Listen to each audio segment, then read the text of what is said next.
What do women want? Who cares?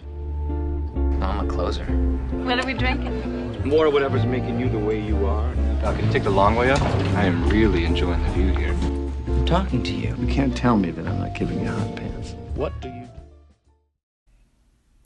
The popular TV show Mad Men, that aired 10 years ago, portrays the advertisement business and demonstrates the highly patriarchal system existing in it.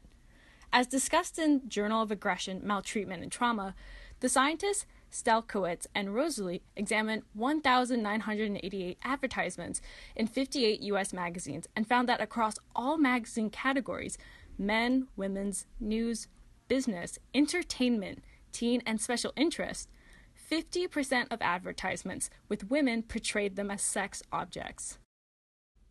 Unfortunately, the overall attitude towards women has not much changed throughout the past 10 years.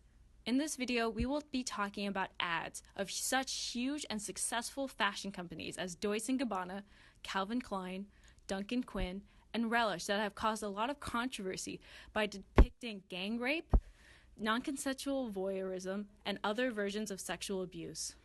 Take the rest of the afternoon off. We could go to the zoo, see what the animals are up to. Considering the fact that high-quality fashion advertisements, like the ones we will be looking at in a minute, are most of the times widely spread in many different magazines, social platforms, online shopping websites internationally, the message behind these ads are extremely important. For example, this image of an Italian label Relish ad shows two women assaulted by police officers, one of whom is pulling one of the women by her hair, and the other officer is inappropriately touching her female friend. I want to take you in that bedroom, lock the door, take your clothes off with my teeth, throw you on the bed, and give you a go-around like you've never had. This Duncan Quinn ad of a suit depicts a man choking a half-naked woman with his tie. What's problematic is the fact that the woman does not seem like she is enjoying the process. On the contrary, judging by the position of her hands and her closed eyes, one can assume that she is most likely unconscious. At a certain point, seduction is over and force is actually being requested. He's a kid. He thinks it's the other way around. Looking at some of the most controversial ads produced by these labels, one can undoubtedly read the dangerous idea portrayed by them that plays into contagious rape culture, which is one of the most serious issues in societies all over the world, including the United States. What is deeply problematic, in a study scientist Obuchi conveys the fact that people who view women as objects or as less than human are likely to excuse treating them as less than human through emotional abuse, physical violence, and rape. There have been a lot of research studies made related to the danger of depictions of sexual violence in advertisements and media. In a study by Lannis and Covell, male participants who viewed print advertisements sexually objectifying women scored higher than controls on sexual stereotypes and rape myth beliefs. And they were more accepting of interpersonal violence. It wouldn't be a sin for us to see your legs. If you pull your waist in a little bit, you might look like a woman.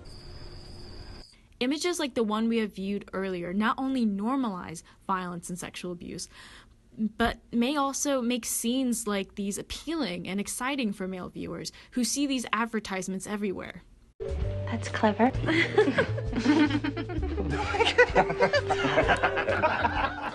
In another study in 2011, exposed individuals to either sexually violent, physically violent, or non-violent television clips found that male participants perceived the most enjoyment in the sexually violent clips compared to the other conditions.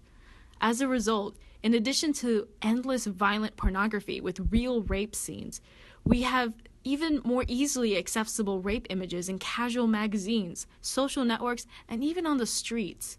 Anybody mind if I take off my pants? You should do something with that sourpuss. You're very beautiful. Shall we? Even to this day, you know, we had the premiere showed, and the Peggy and Joan went to a meeting at an ad agency where they were just, you know, laughed at and treated very badly in the meeting.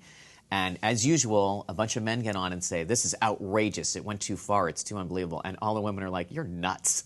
You have no idea. It's still like this." So. Therefore, whatever we produce today will have a huge impact on both current and future generations. Hopefully, if companies today stop objectifying women, portraying them in scenes of rape and violence, and maltreating women to sell clothes in advertisements, that will have a very positive effect on societies all over the world in the future.